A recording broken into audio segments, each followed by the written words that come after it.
Halo Sobat AT Point, kembali lagi bersama Mr. Arif dan kali ini kita akan membahas tentang sejarah akuntansi, baik itu sejarah di dunia maupun sejarahnya di Indonesia.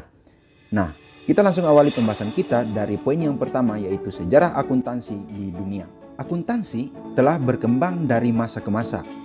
Namun, akuntansi ini diperkirakan mulai berkembang sejak uang digunakan sebagai alat pembayaran dalam perdagangan. Untuk mencatat kegiatan perdagangan, dikembangkanlah sistem yang kemudian dikenal dengan istilah akuntansi. Hadirnya sistem ini tidak terlepas dari kemajuan kota-kota di Italia pada abad ke-15. Pada abad ke-15, perhitungan laba rugi telah dilakukan oleh para pedagang di kota Genoa, Italia. Hal ini dilakukan agar mereka dapat membagi keuntungan. Pencatatan ini juga terjadi di kota-kota lain di Italia seperti Florencia dan Venesia. Kemudian pada tahun 1494, Luca Pacioli menerbitkan suatu buku yang berjudul Summa de Arithmetica, Geometria Proportioni et Proportionalita atau Telaah Aritmatika, Geometri dan Pembagian. Nah, sahabat AT Point, keseluruhan buku ini tidak membahas tentang akuntansi. Sebagian buku ini berisi pembahasan mengenai aritmatika, aljabar, dan geometri. Namun, dalam buku ini terdapat satu bab yang berjudul Patricularis de Computis et Scripturis yang berisi cara-cara pembukuan menurut catatan berpasangan atau sering disebut double entry bookkeeping. Nah, sahabat AT Point, karena jasanya tersebut, maka Luca Pacioli yang walaupun memiliki latar belakang sebagai pakar matematika, kemudian dijuluki sebagai bapak akuntansi dan pembukuan. Double entry bookkeeping atau catatan berpasangan yang dikembangkan oleh Luca Pacioli pada dasarnya adalah sistem pencatatan semua transaksi dalam dua bagian, yaitu debit dan kredit. Kedua bagian ini harus diatur sedemikian rupa agar selalu seimbang sehingga menghasilkan pembukuan yang sistematis dan laporan keuangan yang terpadu.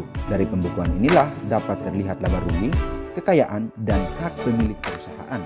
Selanjutnya pada masa kolonialisme di Eropa, peran akuntansi semakin penting. Melalui akuntansi, terjadi pencatatan dan pemberian informasi kepada para investor atau pemberi modal sehingga dapat memilih investasi yang paling menguntungkan. Melalui akuntansi juga, investor dapat mengawasi investasinya dan mengembangkan modalnya. Kemajuan penggunaan akuntansi makin nyata setelah pada tahun 1673, Prancis mengharuskan setiap pengusaha di negaranya untuk membuat neraca perdagangan paling tidak sekali dalam 2 tahun. Pada abad ke-18, dimulai revolusi industri di Eropa. Dampaknya terhadap akuntansi adalah kebutuhan akan biaya produksi sehingga tercipta akuntansi biaya. Sebelumnya telah ada akuntansi keuangan berupa daftar neraca dan laba rugi. Pada abad ke-19 berkembang pula konsep penyusutan setelah sebelumnya penyusutan tidak dianggap sebagai biaya. Nah, akuntansi yang telah berkembang di Eropa kemudian menyebar dan salah satunya masuk ke wilayah Indonesia. Sejarah perkembangan akuntansi di Indonesia pada dasarnya tidak terlepas dari penjajahan Belanda. Pada masa penjajahan telah dilakukan praktik akuntansi.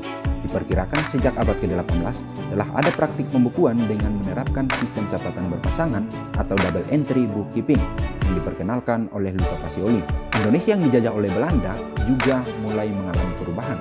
Selama penjajahan Belanda, Indonesia menggunakan sistem kontinental. Namun pada awalnya, istilah yang digunakan umumnya adalah pembukuan atau tata buku dan bukan akuntansi.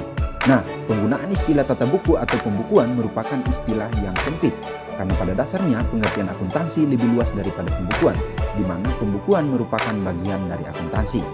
Pada tahun 1980-an, Indonesia yang awalnya menggunakan sistem kontinental kemudian beralih ke sistem Anglo-Saxon. Nah, sahabat AT Point, pengembangan sistem ini antara lain karena Bank Dunia yang menghendaki sistem Anglo-Saxon. Selain itu, sebagian besar penanam modal asing juga menggunakan sistem tersebut.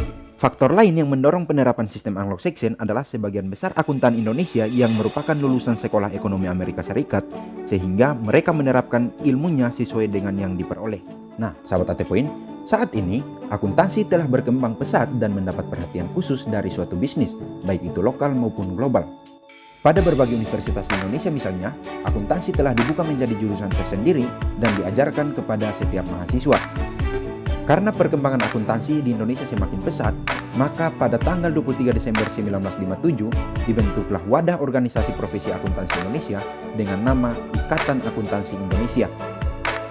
Tugas pokok dari Ikatan Akuntansi Indonesia adalah menyusun sebuah prinsip akuntansi di Indonesia yang kemudian dikenal dengan Standar Akuntansi Keuangan atau SAK.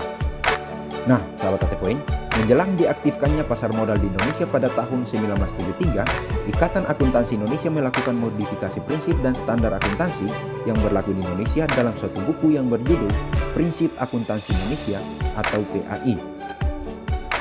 Kemudian pada tahun 1984, Komite PAI melakukan revisi secara mendasar PAI 1973 dan kemudian memodifikasinya ke dalam buku yang berjudul Prinsip Akuntansi Indonesia 1984 dengan tujuan untuk menyesuaikan ketentuan akuntansi dengan perkembangan dunia usaha. Selanjutnya pada tahun 1994, IAI kembali melakukan revisi total terhadap PAI 1984 dan memodifikasinya dalam buku Standar Akuntansi Keuangan atau SAK per 1 Oktober 1994. Sejak tahun 1994, IAI juga telah memutuskan untuk melakukan harmonisasi dengan standar akuntansi internasional dalam hal pengembangan standar. Standar akuntansi keuangan di Indonesia pun terus direvisi secara terus-menerus, baik berupa penyempurnaan maupun penambahan standar baru sejak tahun 1994. Revisi standar akuntansi keuangan terakhir terjadi pada tahun 2016 dan efektif berlaku per 1 Januari 2017.